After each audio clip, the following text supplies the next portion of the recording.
the man who smiled at his own funeral. Some people spend their entire lives chasing success, believing that one day, when they finally have enough money, enough respect, or enough achievements, they will finally be happy. But life has a strange way of reminding us that tomorrow is never guaranteed. This is the story of a man named Daniel. Not because he was famous, not because he was rich, but because of the lesson he left behind. Daniel grew up in a small town where life was simple. His parents worked hard, his family struggled to make ends meet, and every day was another battle to survive. As a child, Daniel made a promise to himself. One day, my family will never have to worry about money again. It was a beautiful dream. But dreams can slowly become prisons. Daniel studied harder than everyone around him.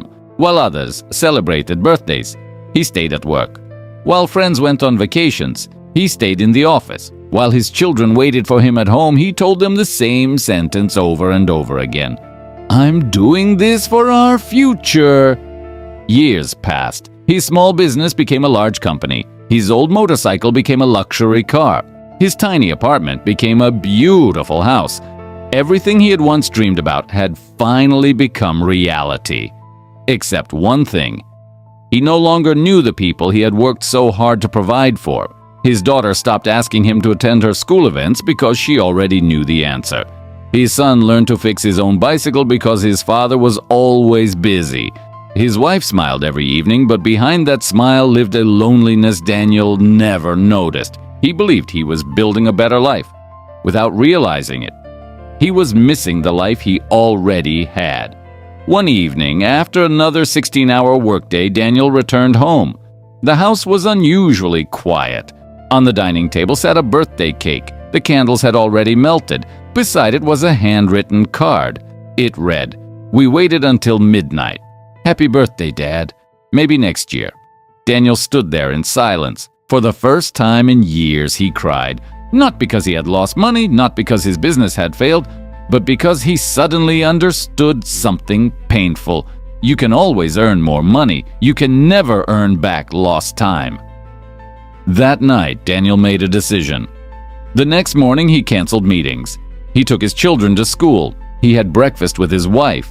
He watched the sunrise without checking his phone. For the first time in decades. He wasn't chasing tomorrow. He was living today. People around him thought he had become less ambitious. The truth was exactly the opposite. He had finally discovered what real success looked like. Years passed. Daniel still worked hard, but he no longer sacrificed the people he loved to impress people who barely knew his name. He attended birthdays, he watched school plays, he took family trips, he laughed more than he spoke. He listened more than he argued. His children grew up remembering not the gifts he bought, but the moments he shared. Eventually, like every human being, Daniel's journey came to an end.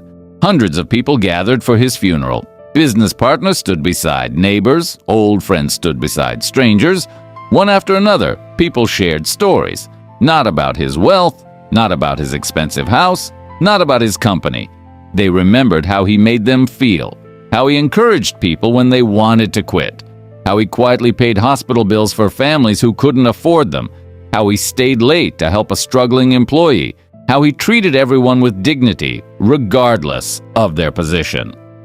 Then Daniel's granddaughter stepped forward. She held a small photograph.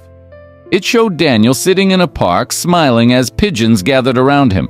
She looked at everyone and said, "My grandfather told me something a few weeks before he died. He said, when people come to my funeral, I don't want them to cry because I died. I want them to smile because I truly lived." The room fell silent. Then something unexpected happened. People began smiling through their tears. They remembered his terrible jokes, his contagious laugh, the way he danced without caring who was watching, the way he always believed every problem had a solution. His funeral became something unusual. It wasn't a celebration of death. It was a celebration of a life well lived. And in that moment, it almost felt as though Daniel himself was smiling with them. Maybe that's the greatest achievement any of us can hope for. Not leaving behind the biggest bank account, not owning the most expensive house, not becoming the most famous person in the room, but leaving behind memories that make people smile long after we're gone. Because in the end, people won't remember how many hours you worked. They won't remember how expensive your car was. They won't remember how many followers you had. They will remember how you made them feel. So if you're waiting for the perfect day to tell your parents you love them, don't wait. If you're waiting to forgive someone, don't wait. If you're waiting to spend time with the people who matter most, don't wait. Life doesn't promise tomorrow. It only gives us today. And perhaps the greatest success isn't measured by the things we collect, but by the hearts we touch. Live in such a way that when your story finally reaches its last chapter, the people who loved you cry because they miss you, but smile because they were lucky enough to know you. That is the legacy worth leaving.